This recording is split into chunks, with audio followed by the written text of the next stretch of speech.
Welcome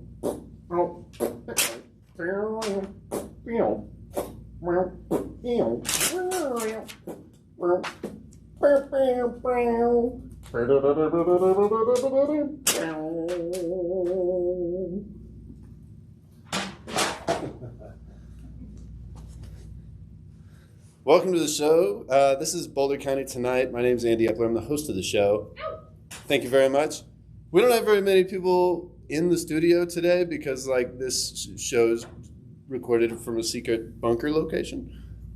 But tonight we have a good show for you. We got Caitlin Rocket coming on the show. We also have, as a special guest, my friend Kurt, who will laugh every time I point at him. That turns out to be really useful in a comedy show.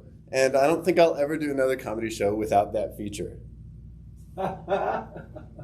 It's just, I'm going to bring him on first dates. Don't laugh if I don't point at you, Kurt. No free laughing. And that goes for you at home, too. Since you at home, of course, are mostly the audience, and I suppose if you're watching this when they air it in Longmont Public Media on Channel 8 in Longmont, then I suppose I also need to be like, hey, wake up. Hey, wake up, old timer. Hey, you left the TV on. Hey, don't be afraid. It's okay. You're all right. Hey, you fell in front of the sleep. You fell asleep in front of the TV here again. And it's time for you to go to bed, okay? I want you to go ahead and just get your little blanket and head on in the other room now, okay? Okay. Good to see you. I'm glad you're awake. Glad you're still breathing. But also, this show's not really for you. You should probably go. Thank you.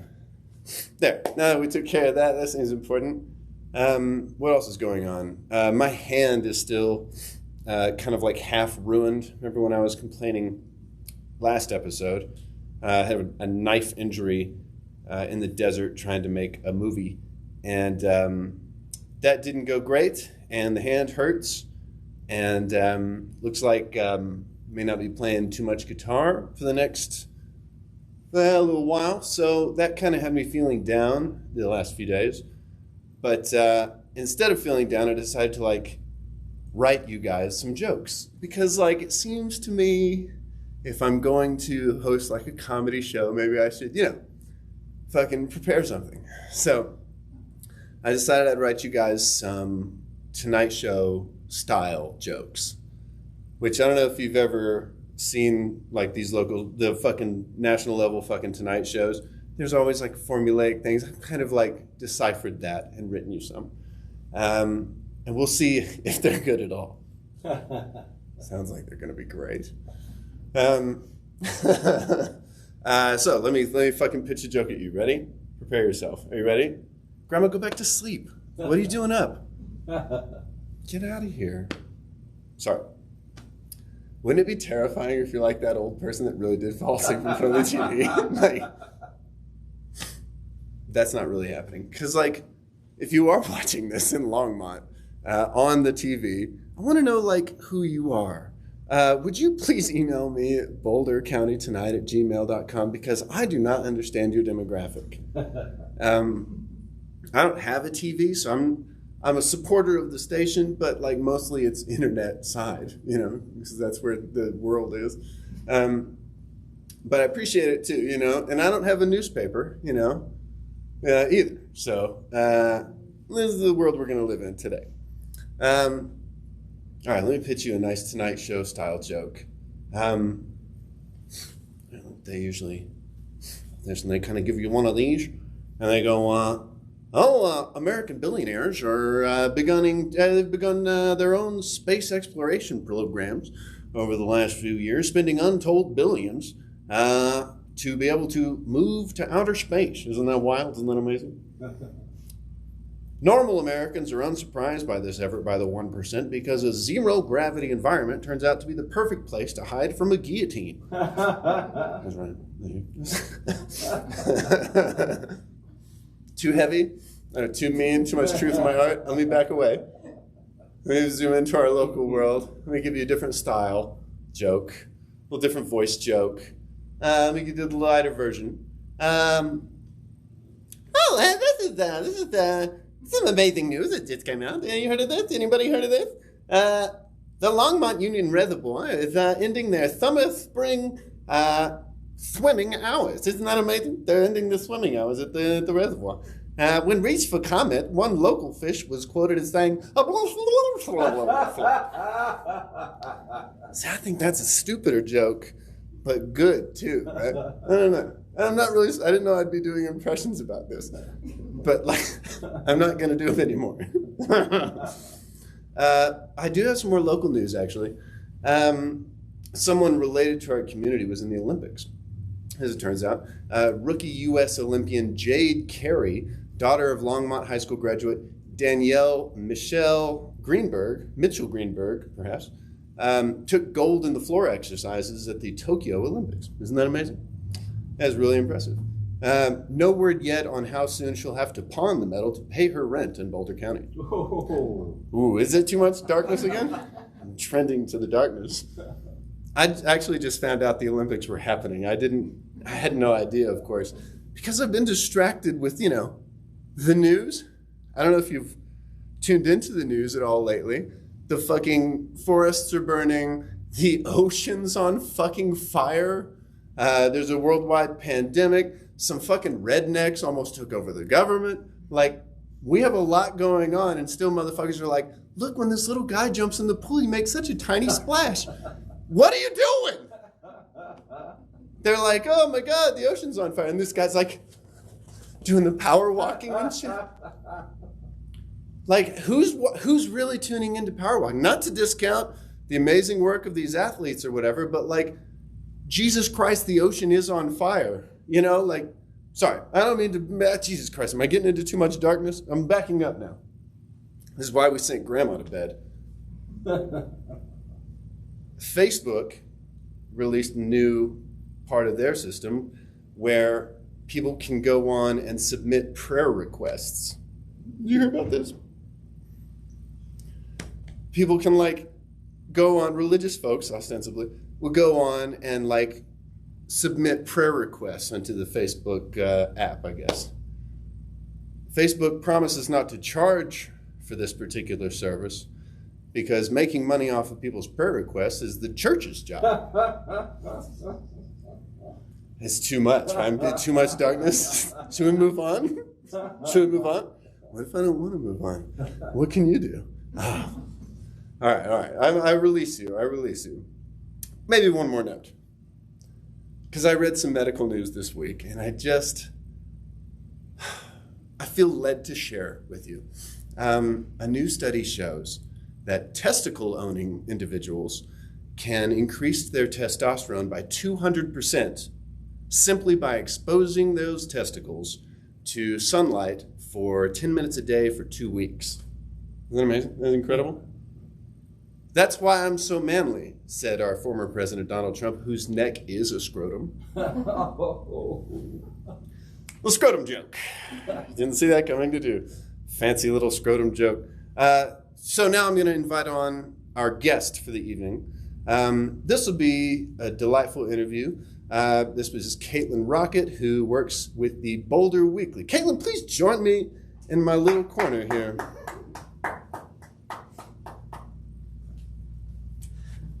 Hi. Please join me. It's nice to see you. It's good to see you too. It's been a bit since we've gotten to hang out. Yeah. So there was more wine the last time, I think. Yes.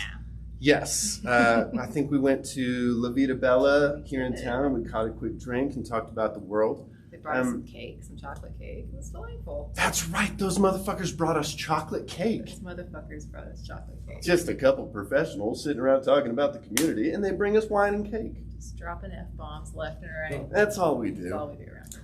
That's all we do. What's been going on in your world since I saw you last? Mostly work. Yeah.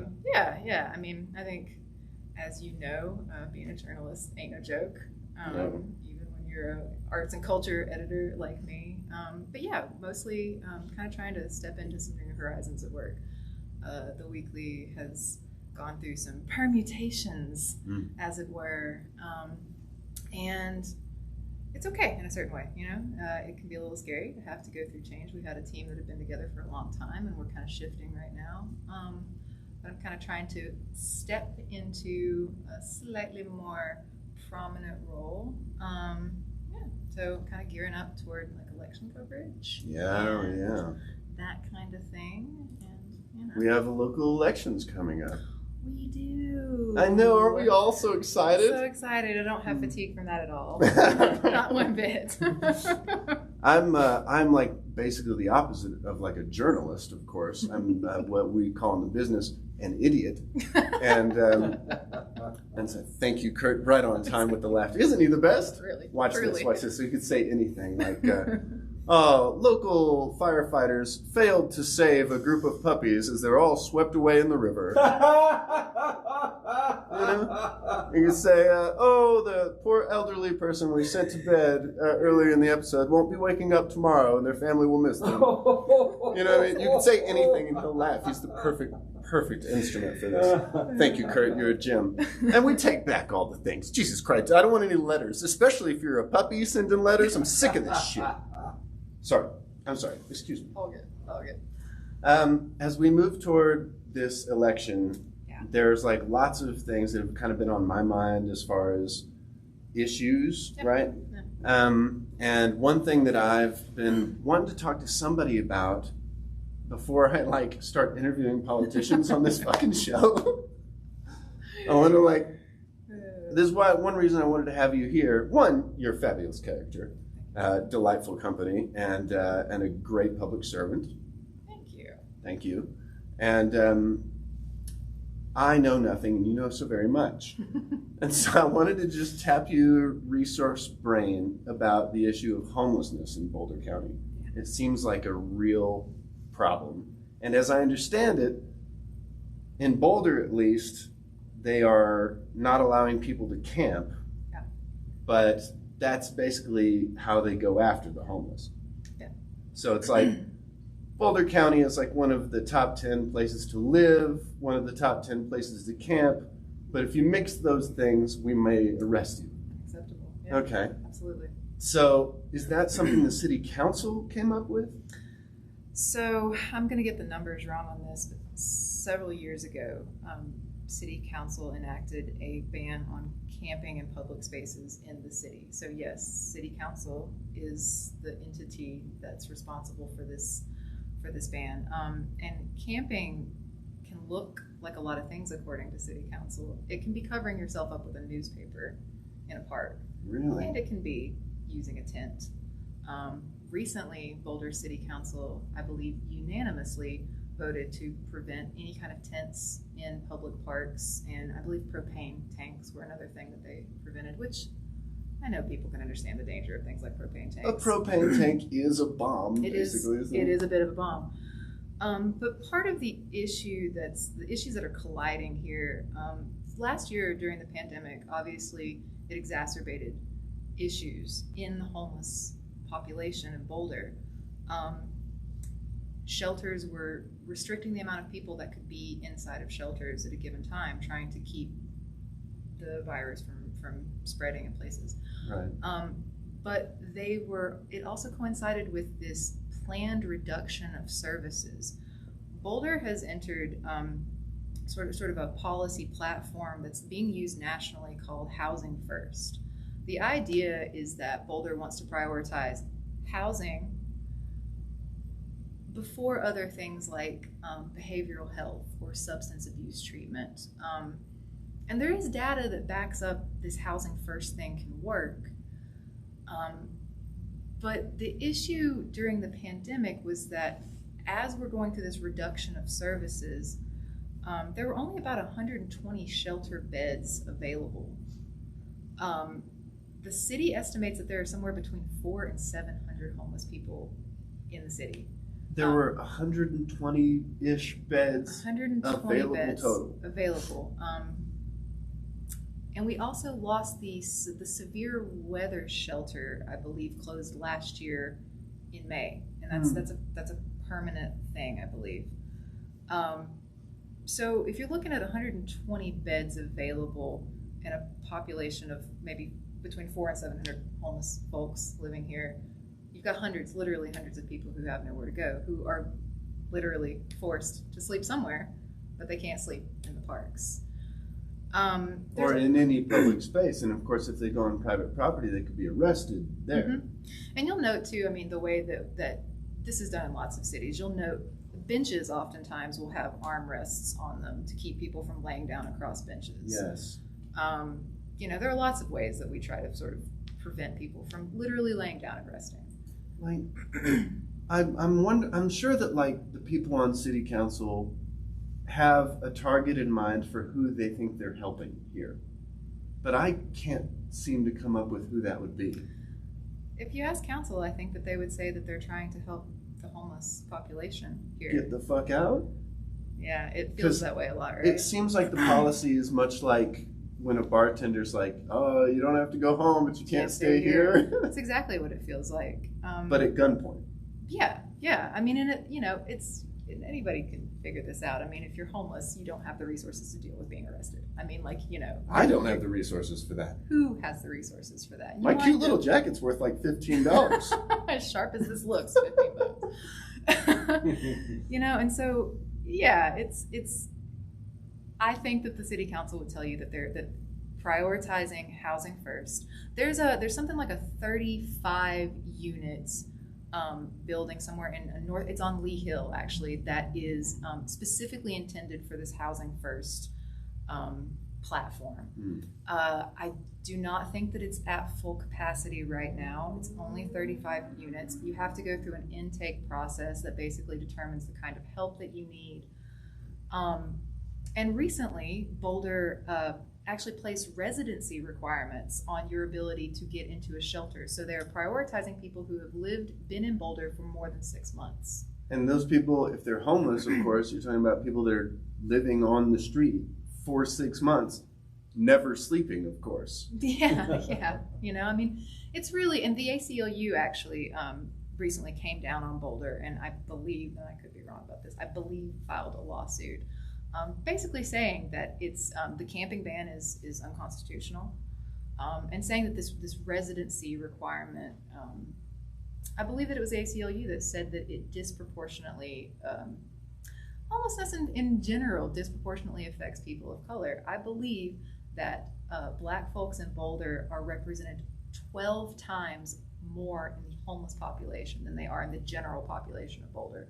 And we're talking about probably only maybe 1%, less than 1% or so of the general population. So it starts to look real discriminatory. It wasn't so long ago, I think, that Longmont actually had the headquarters for the KKK. I think that was true in the 60s. Yeah, and Longmont actually, there is a woman whose name I believe it's Shakita Yarborough, and Shakita's a single mom, and she's running for, I believe, one of the at-large council seats. And Shakita made a comment to perhaps the Longmont Times Call about how she believed that she would be the first Black council member ever. That's incredible and embarrassing. And incredibly embarrassing. And a problem that the Front Range in general knows pretty well, all up and down. Huh. Interesting. Pretty white here, folks. Very white here. Very white. Interesting. Yeah, that's a unique set of facts, and I must say, like, disappointing. One thing I know Longmont does that I really love is something called the core team, where we have like a therapist, a fire person, a therapist, an EMT, and a police in a car going around, like actually trying to have conversations with people or whatever, with something other than like a taser or a gun or some shit. Right, and this is what people talk about, is what they mean when they see defund. Yeah, police. exactly. You know, this is about shifting our focus away from violent methods of control and toward communication. Yeah. Who would have thought talking to people could help? Yeah, I think like people have been a little bit put off by the term defund the police because like it's for some reason we didn't use the term reallocate police funding. I don't know, it's just not as fun somehow, or it just didn't connect. But I think that's what most people actually mean.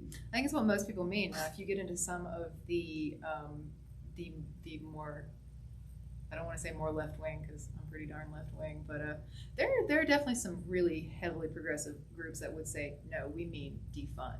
We mean do away with this military state. Yeah. I think that we're a long way from that. It makes me nervous to say, but I do think that we're a long way from that. I think that it's a gradual shift, and I think we have to start by reallocating. Yeah, reallocate. That's my opinion as well. And then also, like, it would be great if we would quit giving police like surplus military gear, like all these tanks and shit that we're like parking in Nevada because we spent trillions or whatever. Yeah. Just leave them in the fucking desert. Right? Okay. Oh, You know what I'm saying? when you know in our backyard, we watched Elijah McClain, be drugged to death, and if that doesn't move you, then I don't know what will. I can remember walking around in my neighborhood one day with headphones in, just like Elijah McClain was when he was stopped by the cops, and just started crying, thinking about the ability that I have to just walk around and dance and act fool like we all have a right to do, and he lost his life for that. He lost his life because he was a black man. Talking about things like defund the police, like it's a serious situation, and we've got to talk about whether we live in a military state or not. And I think that 2020 might have showed us that we did. I agree with you. And I feel like local politics are really important to sort of at least get educated about, because I think most real change happens at a community level. Absolutely. And so we get so distracted by the national level politics that sometimes feels like we can't even really affect. Well, when an orange scrotum is your president, it's really hard to look away from that train wreck,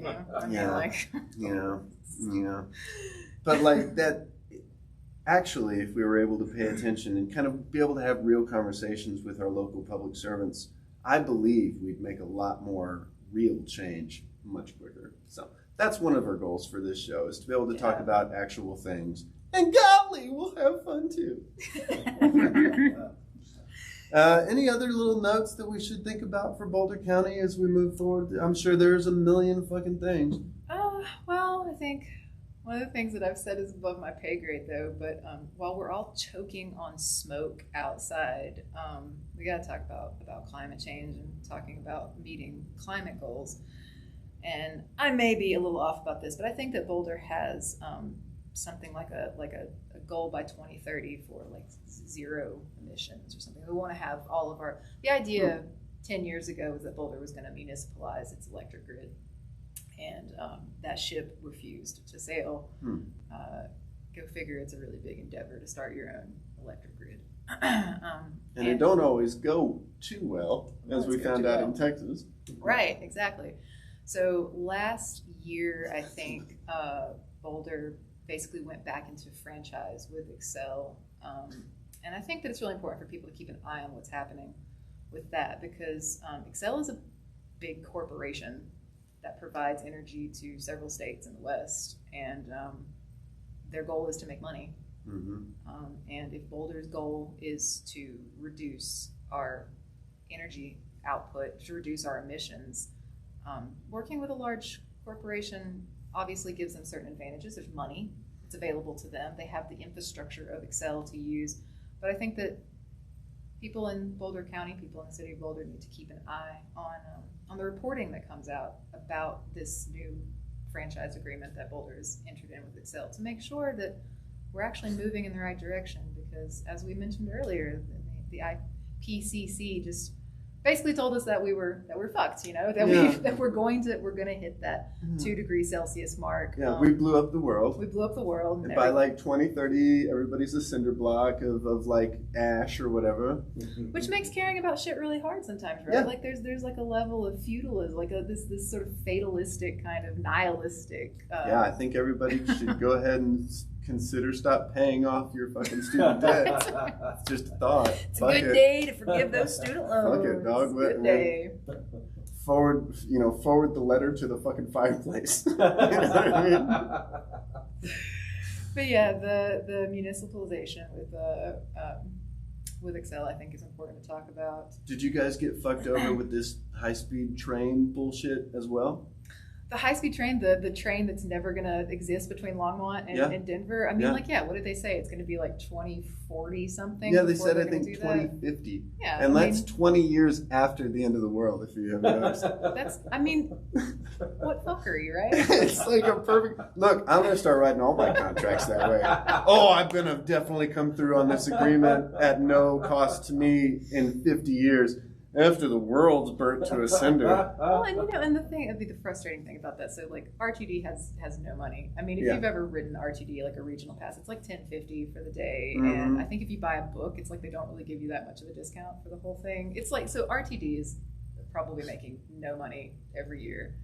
I mean, it's shitty. It's shitty. Like, it's shitty. And we're trying to find answers to these things, and we need to. We have to. We've got to, like, this country as a whole, not just Boulder, but this is where we're at, where we can affect change. But like, this nation is built on cars. It's built for cars. Yeah. And we got to move away from this shit. We can't just keep living this way. Even if your car is I guess if your car is a Tesla, I guess you're fine. But not all of us have that money. So I drive a Prius. I don't know. No, I drive like a Camry. Fuck it. I don't know. I'll only drive it till 2030. How about that? You know what I'm talking about? My hand hurts, but this part works great. You know what I'm talking about? I can make a plug for a series that we're doing at Boulder Weekly, tying back a little bit to the homelessness issue. This is a bit different, but Boulder's unaffordable. It's hard to live here. Mm-hmm. And Longmont ain't much better. Getting really rough. Boulder Weekly is doing a series called Unaffordable, and it's looking at different aspects of affordability or the lack thereof in Boulder. Everything from HOA fees, municipal housing vouchers, which are kind of different than federal housing vouchers, the design of affordable housing and how that plays into people's quality of life and their economic mobility or lack thereof, commercial affordability. So it's a multi-part series. We're actually going to be producing a podcast about it. The written series is happening as we speak. You can go to boulderweekly.com and read that. And the podcast will be out later this year. And in terms of homelessness, one of our reporters, Emma Athena, did a really wonderful multi-part series about homeless policies in Boulder County last year. And won some award for that. So did a really great podcast for that. And that's called Unhoused. And it's a really great place to learn about the ways in which Boulder City Council did a lot of the opposite of what maybe they should have. Things like homelessness sweeps during the pandemic when it was like freezing outside and there's a literal pandemic going on. Yeah, and they're making people move around and so it's a really great primer, I think, for some of the issues that we're talking about when we're talking about homelessness. Yeah, really an interesting topic, really fucking heartbreaking.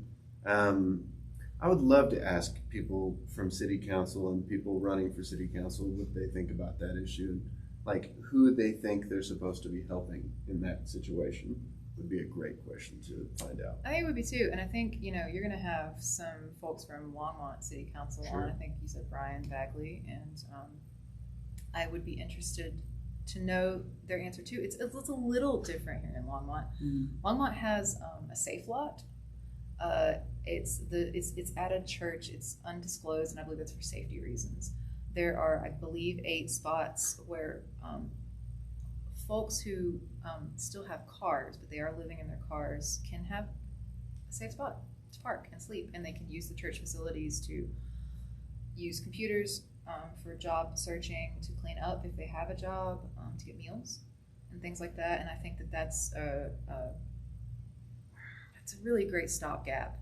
Yeah. Longmont also broke ground last year, and I don't know where they're at on that, but there's a tiny home village. I want to say it's called Longmont Village, but it's for veterans experiencing homelessness. And we're thankful for when churches like that can serve the public in such a tangible way. We give churches a lot of shit on the show, and that's going to continue. But this is a good outcome. The safe lot, this is what Jesus would do. And they're doing this is the kind of shit spots Jesus would do. Or whatever. That's like too big a percentage of what the city of Boulder can do. Yeah. You know what I'm saying? If you consider the numbers of what Boulder is able to do, they're like, we could do like 130 beds or whatever the fuck. This one church is like, I don't know, we got 8, fuck you guys. That seems just like, well, somebody's full of the darkness, and I don't think it's the church. I don't think it's the church either. And who's to say, goddamn, people get surprised when I have different opinions, but like, I'm happy with that kind of outcome. Thank you to that local church. And I hope it's an inspiration to other churches and other places that might be able to do the same thing. Sometimes it comes to like the community itself to do what the fucking big boss doesn't want to fucking do. Well, and that's, I don't covet anybody on city council's job. No, that job fucking sucks. That job fucking sucks. And so I understand that they are balancing the needs of an entire city full of people, and I understand that is not an easy balance. But when we talk about like a society, and what a society, a great one, as many people think America isn't the goal of society to protect the weakest among us? And isn't that what truly makes our society a functioning, working, beautiful thing? And I know that it's, once again, there's a lot of pieces to this puzzle, and when you pull one lever, something else moves over here.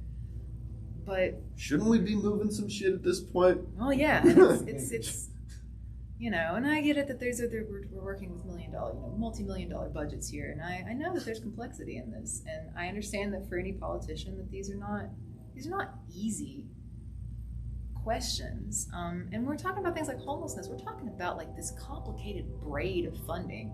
It's local, it's national, it's regional. There are nonprofit organizations, there are government organizations. You're really it's I think the technical term is clusterfuck. It's a real clusterfuck. It's a super duper clusterfuck. Yeah. So nobody's trying to say that like this shit's easy, but everybody is trying to say that like humans deserve to be treated like humans. And you deserve to have a place to sleep. That's right. This is what it looks like when we don't fix the problem.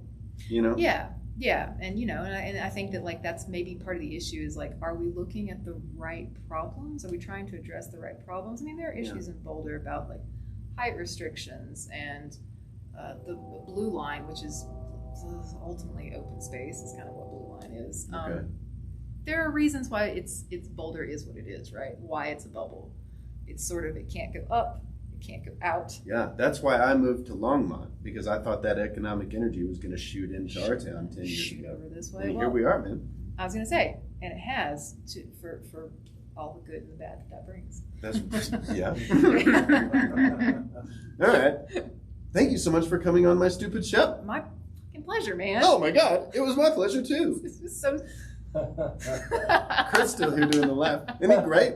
Put your hands together at the house for Kurt. Isn't he great? Yeah, Kurt. Thank you very much for watching the show. Jesus, I guess we'll see you next time. There.